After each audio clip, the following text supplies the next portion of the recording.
Hi everyone, it's Sean from What Up, and welcome back to another video. I'm here with my contest winner that we ran for the last, month or so for 5,000 subscribers, Andrew, and he's here to join me today to basically talk about missed opportunities in the Wheel of Time. So Andrew, why don't you let us know just a little bit about yourself, how long you've been reading the books, and what you like about them and whatnot. Oh, I live outside of Philadelphia in the U.S., in the suburbs. Been reading it since about 1992 when I was in college, so that gives you roughly how old I am. And what I like about him is I just like his world building and I like the characters. And most of the main, I'd say, the primary, secondary, and even tertiary characters aren't two-dimensional. They're more than three-dimensional and beyond. And that's what I think I love about it. And it's rereadable. Every time you read it, you learn something new. 100%. I mean, I'm on just finished reread 51, so it is certainly rereadable, at least in my opinion, anyway. So we're going to talk about missed opportunities today. What's the first one that you'd like to bring up that you'd like to have them written more about in the books, or maybe since we're now getting a show, we'll see maybe a little bit of this in the show? Yeah, I think the first one is the obvious one, is the use of Fane in the last battle. I mean, even Brandon acknowledges that such.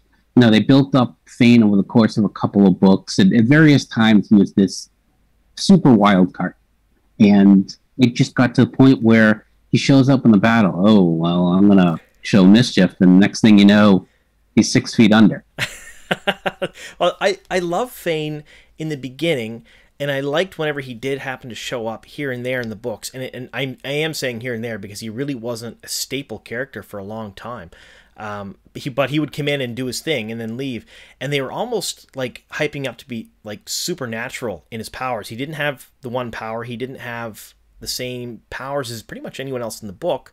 But he had something different, and he was like a third spoke, I guess you'd say, between good and evil, right in the middle, and still very evil and still horrible, but different than the Dark One. And I was really hoping that as the books progressed, we'd get more and more of him, and he would become integral. Even when they cleansed Said and whatnot, I was hoping that he'd be super integral in that, and he wasn't, which kind of baffled me a little bit. Yeah, I agree. I think what the show should do is, given what they did with the books, I would be happy if after they cleanse Saidin, that they cleanse Saidin. Yeah, I always get Saidar and Saidin mixed up. So after they clean that at Shayla Ghul, that he just disappears. We see a scene where it kills him, and so they don't have to use him for the rest of the book. I think they could do that just as well. I mean, I don't think it hurts and gets rid of one or two obscure plots. No, and I really liked him as a character, but it kind of seems like the show is going to do the same thing, because Johann Myers, the gentleman who's going to play Fane in the show, is only contracted for one episode in season 1. So we know he's going to be in the first episode because Rafe had said, the opening scene will be the wagon coming into Emond's Field. But beyond that, not seeing him in season 1, does it seem to you like they're kind of like starting to write him out almost already? Well, I mean, if that's the case, they could go. I mean, the only reason that you need Fane sort of is somebody's going to give the wound to the Shadar Logoth wound, so it conflicts with his Balsamon wound and his Dark Lord wound, and that's where Rand gets the idea of cleansing the tents using Shadar Logoth. So if you don't have Fane for that, and if he's just a peddler and a common dark Fane that leads the Trollocs in, and you have them get killed in season 1, then you don't have that issue. I think that, if you can find some other way to do that, to get Rand to think, hey, let's use Shadar Logoth to balance out the effects of the taint, then you don't need Fane. If not, then you could probably have him die as a result of that. Maybe have him show up at the battle and, get somebody kill him, or Forsaken kill him or something. Because you also had that, the Forsaken were going to go after him, or the Shadow was kind of wanted to get rid of him, and that went nowhere either. Yeah, it was like they were going to get him, and then it just kind of went away. the plot just fizzled out, so to speak. Yeah, which was kind of neat. I hope my hopes is for the show. I know he's only contracted for one episode, but I'm hoping he's integral in season 2 when they steal the horn and the dagger and go on the big merry chase. And I hope he's a little bit more front and center. But my worry is there were so many bad guys, for lack of a better term, in the books, that to have that many in a TV show, especially all at once, will confuse the viewers, so they may just cut them out completely. Yeah, we'll see. I have confidence in Rafe, though. I do too, 100%. Like, for everything I've seen so far, I'm pretty excited. So the next one I want to bring up, and this one's near and dear to my heart, is Demandred. A lot of people don't really like him that much, but I would have loved to see his parallel rise to Rand's, because basically he was Rand for Shara. He was their version of the Dragon Reborn. They had a lot of prophecies about him. He freed the people. And in the short story that Brandon gave us after the fact, of course, showed the people really liked him. They looked up to him, and it was sort of like he was doing good things for the wrong reasons, but almost as if he was starting to redeem himself just a bit. Of course, in his whole hunt and thirst for power. But I want to see that. To me, that was a huge missed opportunity, because, I mean, they mentioned the Sharns a couple times in the books. I mean, some of the other Forsaken mentioned it and whatnot, and kind of foreshadowed that it might happen, but there was nothing there. And if we didn't get that short story from Brandon, it would just been them at the last battle, and that would have been it. Yeah, I tend to agree, and I think I think what you can do with the show is you can build it up like they're going to do. Apparently, they're going to do Logain in season 1 and more. Mm-hmm. So you sort of have that element where, it gives you the element of, we build up Logain. You don't know who's the Dragon Reborn. You can kind of hold that at least till the end of season 1, and then maybe is the Dragon prophecies really the end all? Are they really the true Dragon prophecies? Can you have this sort of other continent, and sort of in the same way that they built up, in the Game of Thrones series, the Khaleesi, and Dany over on the other world for the beginning of the season, sort of have a parallel. Now, I would love to see them do something like that, like a split. Maybe not in the first season, because they're doing a lot of world building, from what Rafe has said, and a lot of plot lines that are going to echo between the first few books are going to be shown in the first season, just to get viewers familiar with the world. But maybe second or third season, when they start introducing a lot of the other characters, like the Shan Chan and some other big plot lines, maybe especially the Forsaken. I mean, when you have the Forsaken get freed, focus on, because I think that's another issue that the books never did, is they don't really focus. They focus on your villain of the book, so your villain of the episode, and I think that in conjunction with that, piggyback on what you said, I like to see them build up more with Forsaken as more formidable antagonists. 100%. That was actually the third thing. Is what I was going to bring up is the Forsaken themselves as being villain of the week almost in the books. I know there was this big plot device where they would fight against each other just as much as anyone else, and if they had banded together, and worked together, they probably would have had no problem crushing the forces of the light with all their knowledge. But I would like to see that. I would really like to see them just be built up. I want to see backstories. I want to see how they came to be, their motivations for what they're doing, because in the books you get that eventually, but you don't really feel for any of them. Like they're all bad, but they didn't start out that way, and I want to see that. Yeah, I think I agree. The one thing you have to do parallel, and I think Robert Jordan actually does this in the books, is he mentioned, he makes it so that at first all the characters in the current day characters, think of them as demigods. These are these creatures of the myth, and they're so evil they're almost demigods. But in reality, we the reader quickly learn they're talented and they're really strong, but they're just normal. They are people. They put their pants on one leg at a time. Yeah. And so there has to be a balance. So you have to have your ineffective ones, but yet they still were the best of the best, and there were more chosen and there were more Forsaken, and they whittled out the best to the top 13. So I'd like to see them, expand those who may be more significant, Grendals, Semarogs, Demandreds, Semels, maybe, build them up through the series. And if you have the lesser ones, assuming they're not going to merge some of them, you could have, these are the ones who, by hook or by crook, they survived, and they're going to be the dead, the dead meat that they'll just whittle away. Yeah, I would love to see that stuff. It was another thing in the books that I really, really enjoyed. Was I liked the bad guys, but I didn't like that I didn't know enough about them. So I hope they show that stuff.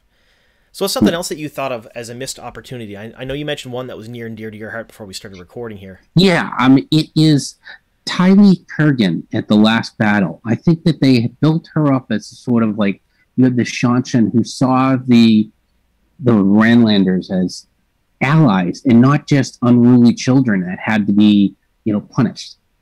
So that's what I wanted to see her take her band, her battalion, division, whatever militarily you call it, maybe along with the Suldam and the Damani who ran released after he, after his fight with Semiraj, he lost his arm, and they, say, we're going to break our bonds with the, Tuon, and we're going to go fight the battle, even though you say this, stay off the side, and have them show up when Matt needs somebody to make a gateway to the top of the hill.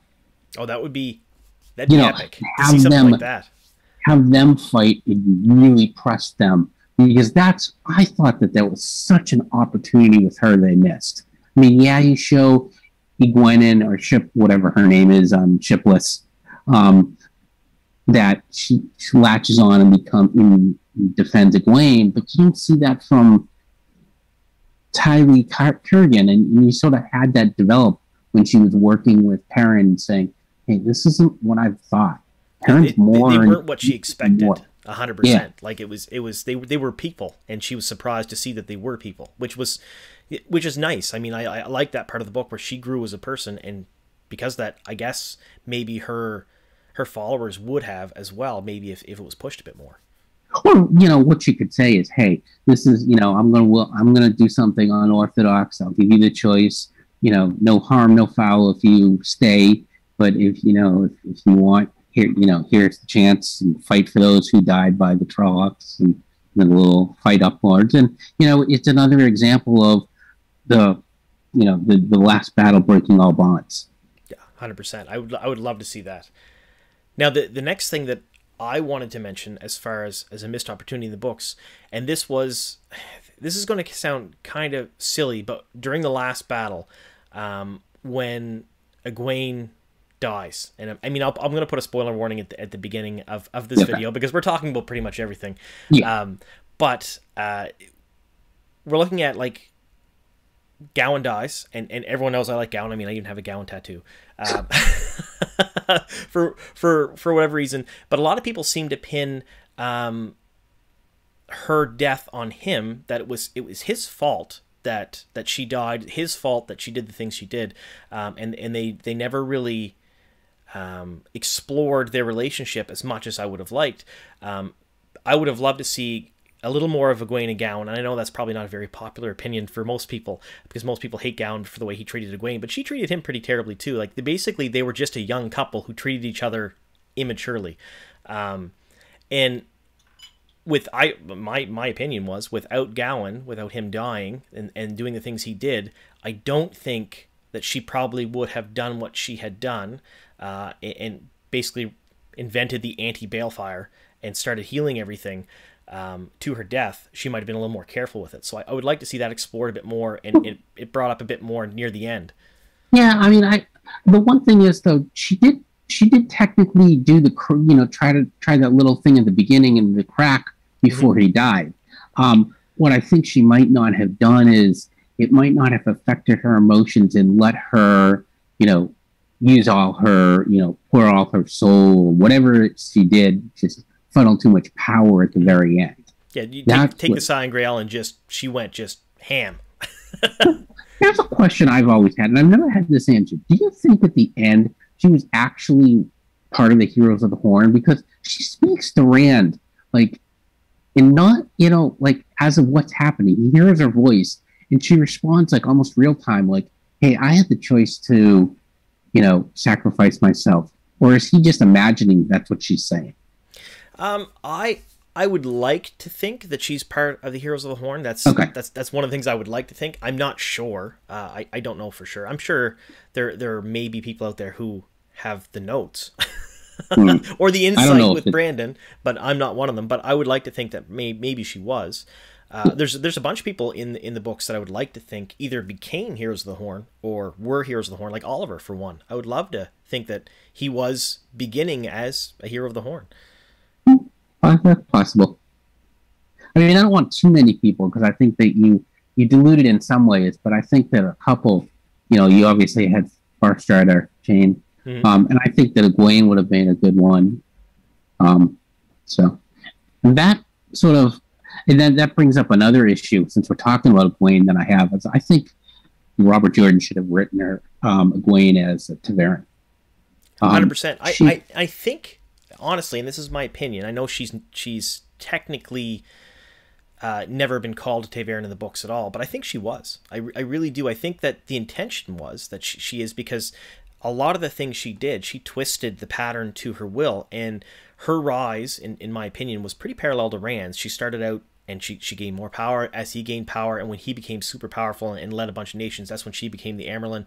And even if she wasn't Ta'veren, if she wasn't, man, she's way better than the boys because she didn't have that luck on her side to get that far. Yeah, I think that with that shield of Ta'veren, it may have caused some of the fandom not to consider her a Mary Sue. I mean, I don't, because, and I'll admit she's my favorite character, but I think that, had he written that, had he, either, backtracked and somehow said that she was, or, either wasn't at first, but temporarily, because I think that, he kind of hinted that you could be Ta'veren for a time, not for your entire life.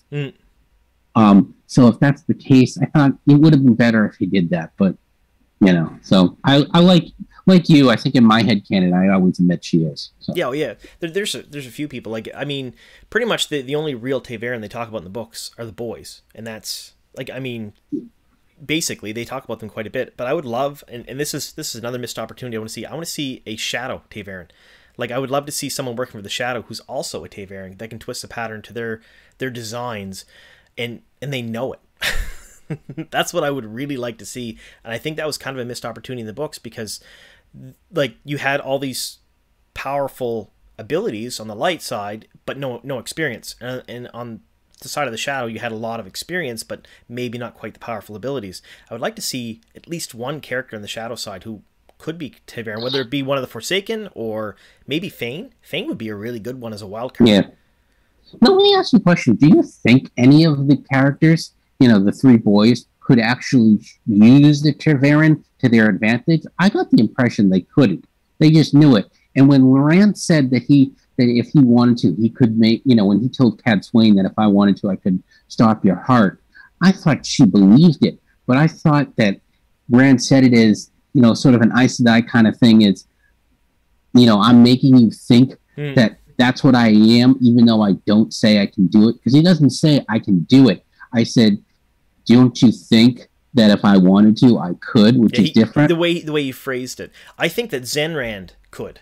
Like, later on, like near the end of the books, when he became Zenrand, you know who I'm talking about, like when he walks in the apple orchard. I think at that point, he understood his Ta'verenness enough to twist the pattern around him then. And I think that to some extent Matt did too throughout the whole books, because it was his luck, right? And I think his luck was part of his Ta'verenness. I think he knew that as long as it was random. But I think that with Matt, it's that he didn't know whether it would be good or not, but he would just, if he did things on a random basis using luck, then the Ta'verenness might go in his favor. Whereas that might be different than saying, hey, I think what you said Rand did is, hey, I can, by walking here, I can make the apples grow. Unless at that point in time, he knew that he was the good side of the Ta'veren, whereas the bubbles of evil were the dark side, the That's evil side. Too, yeah. So, is there anything else that you think was a missed opportunity in the books? I think that. Yeah, I do. I have two more examples. Sure. One would be death of important or major characters before the last battle. I mean, we don't really see anything, and I mean, I know that this novel's not grimdark or probably even semi-grimdark, but it would have been helpful if it would have, I just get the feeling that you knew that no characters were going to die. And I mean, to me, the first major character died was Varen. Yes. I don't consider Moraine as being, the hints were there that she wasn't going to die. We had known that she had, from the beginning. Am I getting feedback or no? No, everything's fine in this end. So okay, just wanted to make sure. You get the situation where right from the beginning she's like central. You have these fireflies, Min's image of or viewing of her and the fireflies kind of thing, and she's key to that. And then we learn that Min never, once she understands the viewing, she's never wrong. Yet she constantly says, Moraine was the only one I've never seen, because she hinted that he would have a connection with Tom. She would have a connection with Tom. Yet, so you kind of knew that she wasn't going to, they were going to be able to, she wasn't dead. She was going to come back. Yeah, 100%. So I just thought that they needed to have some, if not an Emmons Fielder right from the beginning, then certainly a secondary character. So Sean Bean cast as anyone, basically, is what you're saying. Yeah, I mean, and maybe that Danielle Lewin with Robert Jordan's his fourth one, Nicolas Cage's the Nicolas Cage looking character on the cover. Yeah. Where he's the extra rider. Where Robert Jordan said, "Oh yeah, I have this great idea for him in the fourth book," and Harriet said, "Yeah, but if you never show that, you may never get to write the fourth book." That's true. Yeah. So maybe we will get someone new or different in the show. I mean, we've already seen Steve and Dana. Well, and Layla Barra. Yeah, Layla Barra, and so we've seen those. Maybe Layla could be the first major death, but I mean, even that probably wouldn't shock us very much, because if Helena Westerman has 5 minutes of screen time and dies, are the viewers going to feel for her? No, I mean, the only way that works is if she, what I've said is my pet theory was she comes with them and then dies in the middle of the season, like during the Raven, the Ravens, when they're trying to escape the Ravens with Elias, and that's it. And then she has to, he has to kill her to save her. That'd be super dark. You know what? I think that would have played much better. A big change, obviously, but much better than 5 minutes in during Winter Night.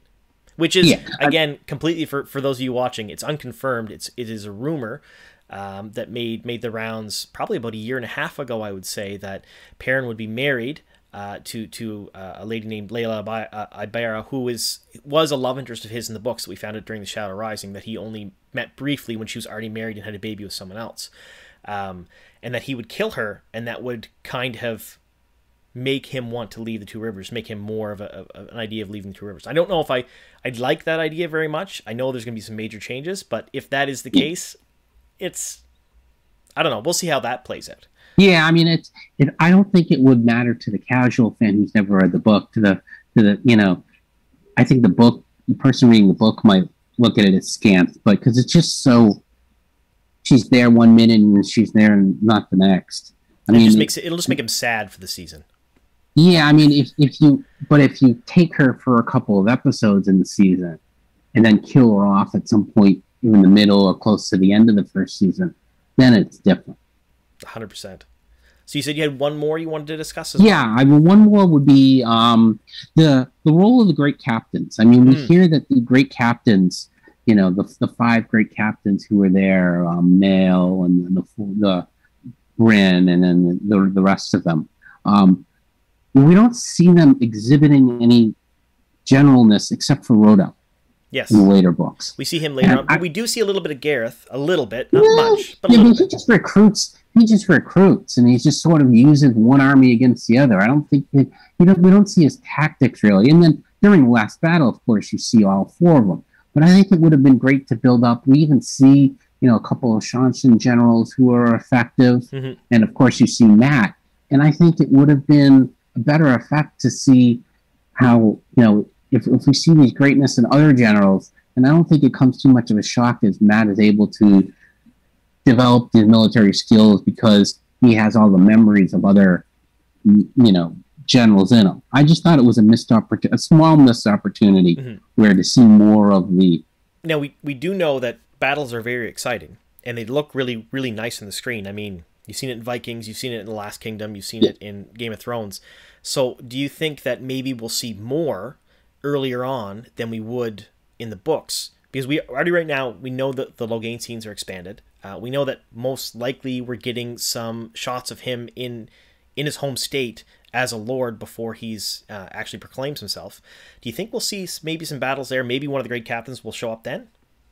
It's possible. I mean, depending if they show a big battle, a flashback of the bloody snow, Battle of the Bloody Snow. I mean, you could get more in detail about the Battle of Farm, and have it that way. I mean, I guess you could have Bornholm as, Joffrey Bornholm as the Lord Commander rather than Nael, and not include Nael. Oh, see, I was thinking Aemon might be like Valda. I think he might end up being the Lord Captain Commander instead. That's my guess. I mean, from the start, you mean? Yeah. Well, that's one way of doing it. I mean, if you wanted to say that, that the White Cloak is a great captain, but if you have Aemon Valda as he can't really lead the charge on Falm because they end up dying. It's true. That is true. And I mean, you could have him lead and have a small contingency, surviving. I mean, I suppose you could read it that way, and you could see him as a military expert. So either way, I mean, that gives you an opportunity.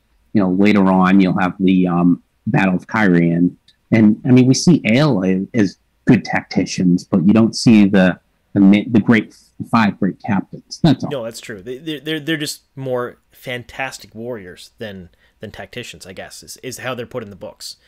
Well, they do have... They're labeled as such. We just don't see examples. Yes, yeah, that's true. That's the difference, until the last battle, of course. So hopefully we can see a little bit of that. That would be nice in the show. Those are a couple of things that came off the top of my head. So... All right, well, before we let you go here, I have a couple questions for you. Okay.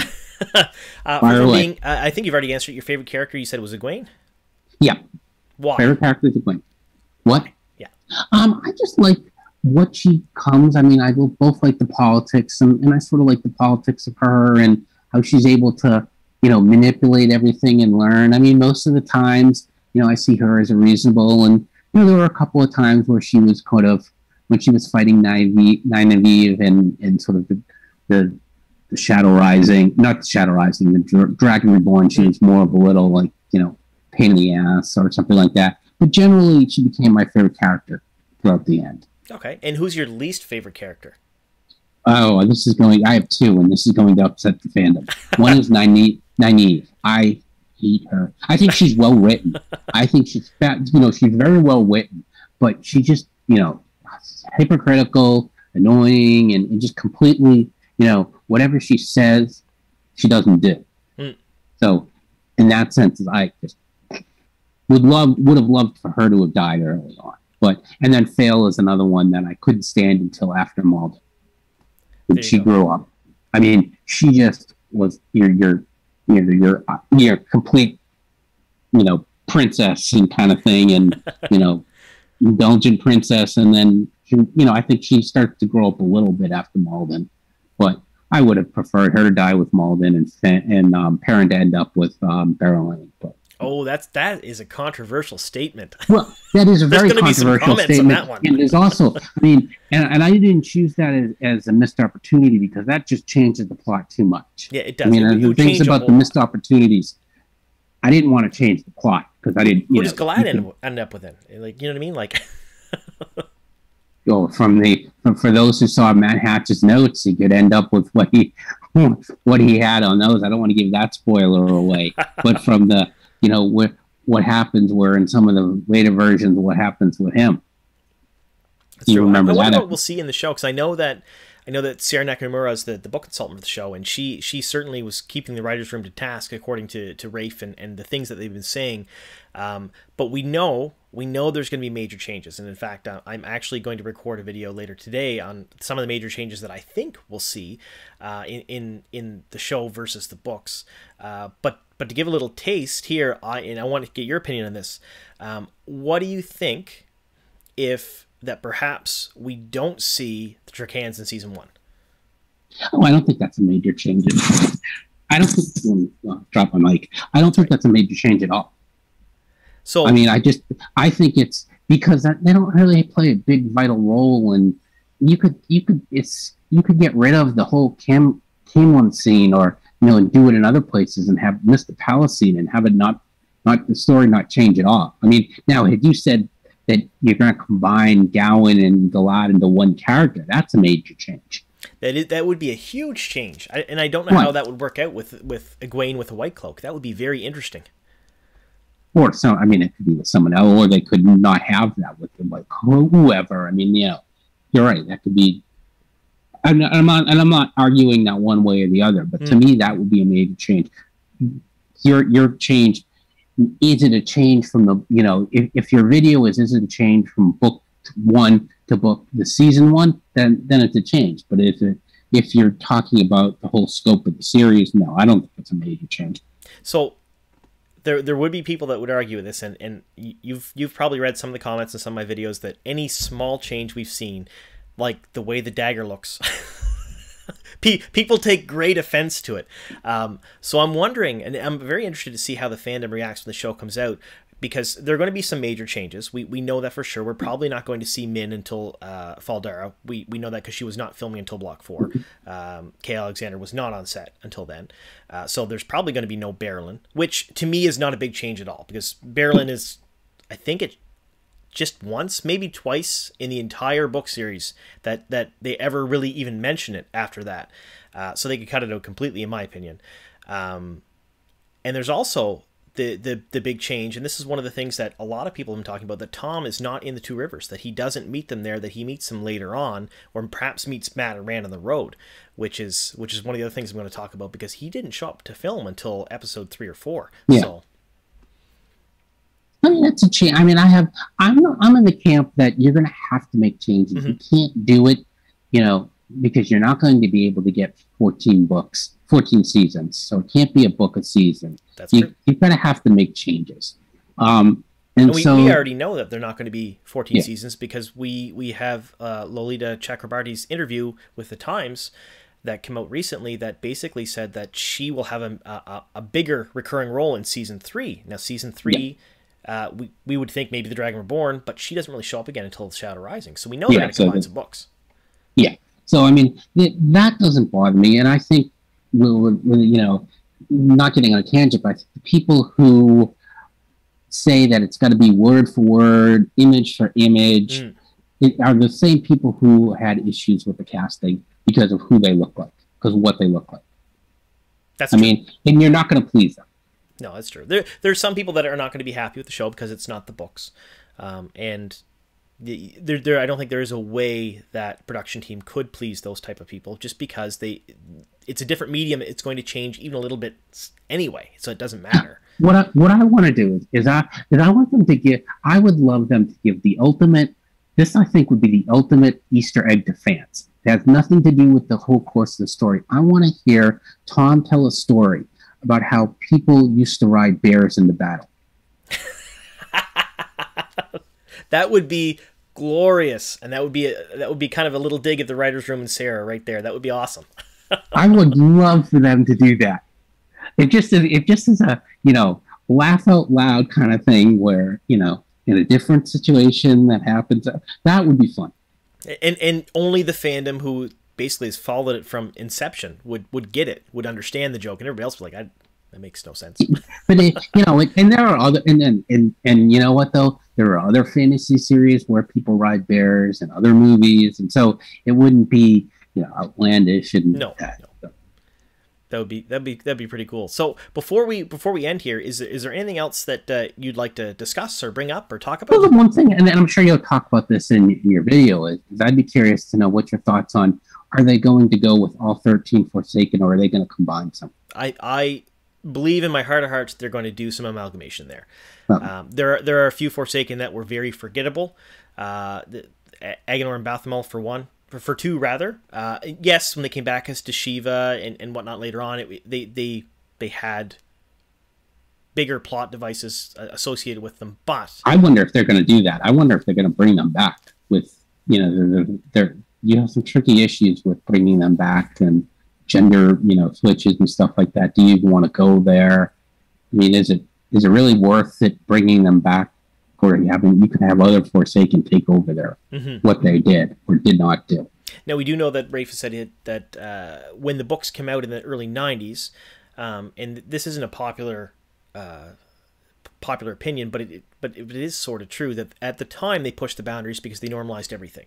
Nothing was in your face, nothing was brought out, but it was normalized. And in the early 90s, in popular culture, things like same-sex, transgender, things like that were not super prevalent, and in his books he referenced them, but that was just like, yeah, it's normal. And Rafe has said that he wants to keep in that spirit, and he wants to kind of push the boundaries for today, things that should be normal that perhaps aren't normal in culture. So I'm wondering if we might see that anyway, just to provoke the discussion. Well, the transgender thing, I think that having that where, you know, one character's soul was getting put into another body, you know, and sort of in a different sex, that I think was, even from Randland, was unusual. I think the other, you know, the same-sex relationship, I think that was in Randland. It's like race; it's just not an issue. No, but, no issue whatsoever. Which is one of the reasons I really did love the books, is because it was just okay. It was normal. It was fine. Like it should be in the real world. But well, yeah, I mean, it wasn't important to him, his storyline. So 100%. We'll see how it goes. All right. So. Well, but I thank you for this opportunity. I love this. No worries, Andrew. Thank you for coming on, and congratulations on winning the contest.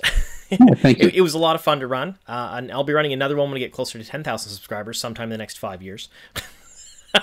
You know, if you, maybe we can push. We can see who wins. You or Matt Hatch gets the 50,000 first. Oh, I would put money on Matt. I 100% would put money on Matt. I would actually put money on Matt doing an after show for the shows officially too, and that's something that he will never ask for himself, because I know Matt quite well. But Rafe or Sarah or any of the cast or crew or production that you're watching, he would be the best person for your version of The Talking Dead, 100%. All right, well, thank you all so much for sticking with us here to the very end. Thank you, Andrew, for hanging out with me and chatting today. And here's to many more.